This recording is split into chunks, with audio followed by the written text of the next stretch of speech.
మాతృదేవోభవ, పితృదేవోభవ. నేను మీ శ్రీధర్. 9295909819. ఇది నా నెంబర్ అండి. మీకు ఏమైనా డౌట్లు ఉన్నా, వ్యక్తిగత జాతకాలు రాయవలసి ఉన్నా, ఇంకా అది గోచారం గురించి ఇంకేం అడగద్దండి. ఎందుకంటే చాలామంది దీని గురించి నాది పలానా పేరండి, మీన రాశి గారు, అవే కదండి మరి చెప్తున్నాం, అవి సార్ చదువుకుంటే సరిపోతుంది. అది పెద్ద సమస్య కాదు. మీ ఊరిలో దగ్గరలో ఉన్నటువంటి గుడి పూజారి గారిని అడిగినా, ఏ పురోహితుడిని అడిగినా, పురోహితులు అక్కర్లేదండి దీనికి. చాలామంది బయట వాళ్ళు కూడా, అనేక పనులు చేసుకునే వారికి కూడా ఈ రాశి మీద ఫలితాలు, రాశి ఏ రాశి చెందుతుంది అనేది చాలామందికి తెలుసు. అందుచేత దానికోసం ప్రత్యేకించి ఫోన్ చేసి దయచేసి మమ్మల్ని ఇబ్బంది పెట్టకండి. మీ వ్యక్తిగత జాతకం తెలిస్తే మీకు సమస్య ఏంటనేది బయటకు వస్తుంది. దాని గురించి అయితే మాట్లాడండి, నేను మీకు సిద్ధంగా ఉంటాను రెడీగా. అంటే కొన్ని సందర్భాల్లో ఫోన్ ఎత్తకపోయినప్పటికీ, నేను ఏదైనా పనిలో ఉండి ఎత్తకపోయినా, ఏదైనా కొన్ని కారణాల వల్ల ఎత్తకపోయినా, చూసిన తర్వాత అయినా మీ ప్రశ్నకి నేను సమాధానం చెప్పగలవాడను అయ్యా. అందుచేత దయచేసి రాశి ఫలితాల గురించి కానీ, మీ అక్షరం మీ పేరు చెప్పి ఏ రాశి, అది చిన్న చిన్న సమస్యలు అండి అవి. మీకు ఉన్నంత తీరికగా, అంటే మీకు అంటే అంత తక్కువగా కాదు, ఒక్కోసారి మీకు తీరిక ఉండదు, కానీ మాకు ఎప్పుడు బిజీగానే ఉండే మనుషులం కాబట్టి అది మీరు అడిగింది చిన్న చిన్న ప్రశ్నే, కానీ మాకు చాలా పెద్ద ఇబ్బంది అండి. ఎందుకంటే ఇంపార్టెంట్ పనిలో దేనిలో ఉంటాము.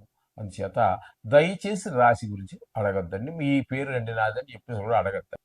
ఇప్పుడు మనము జూన్ నెలలో రవి సంక్రమణం గురించి, అంటే వృషభ రాశి నుంచి మిథున రాశిలో ప్రవేశిస్తూ ఉన్నారు. ఇప్పుడు 15వ తారీఖున ఈ రవి సంక్రమణం గురించి ద్వాదశ రాశుల వారికి ఏ విధమైనటువంటి ఫలితాలు ఈ సూర్య భగవానుడు ఇవ్వబోతున్నాడు. రాశి నుంచి రాశి మారుతున్నారు కాబట్టి, అంటే వృషభం నుంచి మిథునంలోకి మారుతున్నారు. ఏ ఫలితాలు ఏ రాశుల వరకు ఎట్లా ఉంటాయి అనేది మనం తెలుసుకునే ప్రయత్నం చేద్దాం, అది కూడా సశాస్త్రీయమైన పద్ధతిలో. కాబట్టి ఇప్పుడు రవి 14వ తారీఖు వరకు, జూన్ నెల 2025 వరకు రవి వృషభ రాశిలో సంచారం చేస్తూ ఉన్నారు. తదుపరి మిథున రాశిలోనికి 15వ తారీఖు నుండి నెలాఖరి వరకు మిథున రాశిలో సంచారం చేస్తూ ఉన్నారు. ఈ సంచారం, రవి యొక్క సంచారం వలన రవి సంక్రమణం అంటారు దీన్ని కూడా, ఒక రాశి నుంచి ఒక రాశికి మారడాన్ని. ఈ మారటం వల్ల ఏ రాశుల వారికి ఏ విధమైనటువంటి ఫలితాలు ఉంటాయి అనేది మనం తెలుసుకునేటటువంటి ప్రయత్నం చేద్దాం. రవి సంక్రమణం గురించి ఇప్పుడు మనము తెలుసుకోబోతున్నాము. రవి సంక్రమణం మిథున రాశి నుండి, మిథున రాశిలో 15వ తారీఖు వరకు ఉంటారు. తదుపరి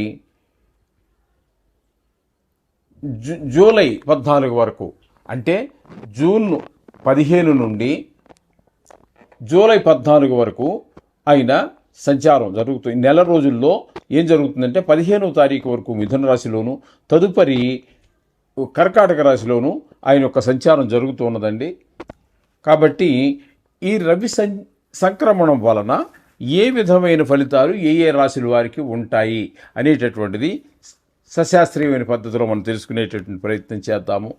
మేషరాశి వారికి కనుక మనం తీసుకున్నట్టయితే, తృతీయ స్థానంలో మరియు చతుర్థ స్థానాలలో సంచారం నెల రోజులు చేస్తూ ఉన్నారు.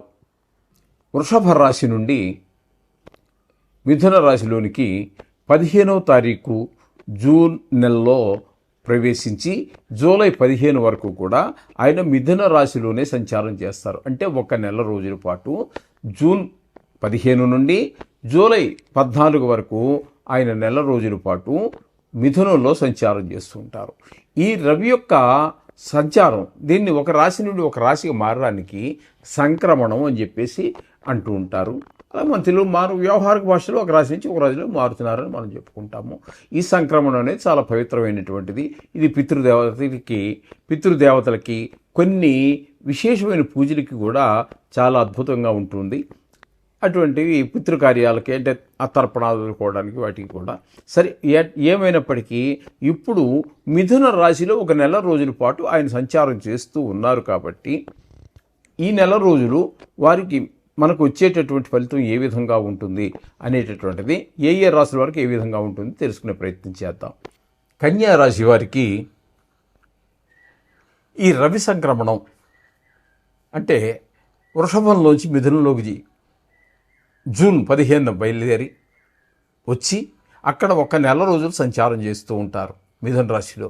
ఒక నెల రోజులు అంటే జూలై 14 వరకు అనుకోండి. అయితే ఈ నెల రోజుల్లో ఈ కన్యా రాశి వారికి ఇచ్చేటటువంటి ఫలితం ఏ విధంగా ఉంటుంది అనేటటువంటిది సశాస్త్రీయమైన పద్ధతిలోనే తెలుసుకునే ప్రయత్నం చేద్దాము. మీకు కన్యా రాశికి మిథున రాశి 10వ రాశి అవుతుందండి. క్లాక్ వైజ్గా లెక్క పెట్టుకోండి. అలా లెక్క పెట్టుకున్నట్టయితే మీ రాశికి 10వ రాశి అవుతుంది. 10వ రాశిలో సూర్యభగవానుడు ఏ విధమైన ఫలితాలు ఇస్తాడు, ఈ ఎవరికి ఇప్పుడు కన్యా రాశి వారికి ఏ విధమైన ఫలితాలు ఇస్తాడు అని మనం సశాస్త్రీయంగా తెలుసుకునే ప్రయత్నం చేద్దాం. అర్ధసిద్ధి సదారోగ్యం బంధుమిత్ర సమాగమం రాజదర్శన సల్లాపో సుసౌఖ్యం దశమే రవౌ. 10వ స్థానంలో రవి గనక ఉన్నట్టయితే ఇచ్చేటటువంటి ఫలితం ఏ విధంగా ఉంటుందనేది మనం శ్లోకం చెప్పుకున్నాము, తాత్పర్యం కూడా చెప్పుకుంటే మీకు ఇబ్బంది లేకుండా మనకు అర్థమయ్యేటటువంటి అవకాశం ఉంటుంది. రవి 10వ స్థానంలో ఉన్నప్పుడు ఆరోగ్యం, అర్ధసిద్ధి అంటే ధనలాభం, బంధుమిత్ర సమాగమం. బంధుమిత్ర సమాగమం అని తెలుగు ఆ పదమే ఉపయోగించాడు. అది తెలుగులోనే సంస్కృతిలోనే ఒకటే వర్డ్ కాబట్టి చూసుకోక్కర్లేదు. రాజకీయ వ్యవహారాలలో కూడా మనకి రాజదర్శన సల్లాపౌ అంటే మనకి రాజకీయ వ్యవహారాల్లోనూ మంచి జయం కలుగుతూ ఉంటుంది. రాజదర్శనం అంటే ప్రభు దర్శనం కూడా జరుగుతూ ఉంటుంది. అంటే ఇప్పుడు రాజులో వైపీ లేరనుకోండి, అంటే ఇప్పుడు మన భారతదేశం అంతా మన ఇది కాబట్టి ఇక్కడ మేము మంత్రులు ఎమ్మెల్యేలు ఉంటాయి కదా, వాళ్ళ ద్వారా జరగవలసినటువంటి పనులు ఏవైనా ఉన్నట్టయితే అవి కూడా జరుగుతాయి. రాజకీయ వ్యవహారాలు మాట్లాడటం ఇట్లాంటివి, శరీర సౌఖ్యం మొదలైన ఫలితాలన్నీ కూడా సూర్యభగవానుడు మనకి ఇక్కడ కన్యా రాశి వారికి ప్రసాదిస్తూ ఉన్నారు మిథున రాశి సంచారం వలన. అర్థమైంది కదండి.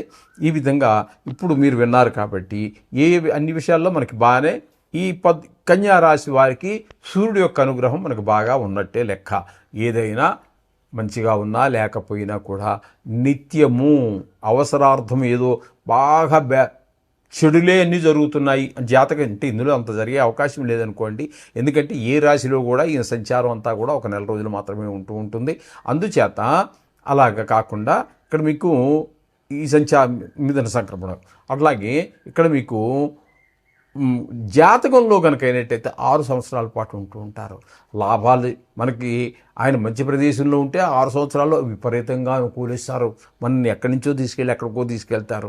అలాగే 6 సంవత్సరాలు మనకి లగ్నం నుంచి కనుక చెడు స్థానంలో కనుక ఉన్నట్టయితే 6 సంవత్సరాలు ముప్పు తెప్పలు పెట్టి 3 చెరువుల నీళ్లు మనకు తాగిస్తారు. అందుచేత అటువంటి సందర్భాలలో తప్పదు, కొంచెం జపశాంతులన్నీ చేయించుకోవాల్సి ఉంటుంది. కొంచెం ఖర్చుతో కూడుకున్న పనే. ఇప్పుడు దీనికి అన్నీ మంచి చేస్తున్నారు కాబట్టి ఏ విధంగా లేదు. మంచి చేసినా చెడ్డ చేసినా కూడా నిత్యము జీవితంలో ఒక భాగం చేసుకొని నవగ్రహాలు కానీ నవగ్రహాలకు సంబంధించినట్టు ఏ చేసుకున్నప్పటికీ మీకు ఆ దోషాల నుంచి బయటపడి మరింత సుఖాన్ని పొందగలుగుతారు. ఇప్పుడు యాక్చువల్గా నిజానికి మరి 10వ స్థానంలో మంచి ఫలితాలు ఇస్తున్నాడు, అయినా సరే వదలవద్దు. ఓకే, గుర్తుంది కదండి. ఈ విధంగా చేయండి, అంతా శుభం జరుగుతుంది. శుభం భూయాత్.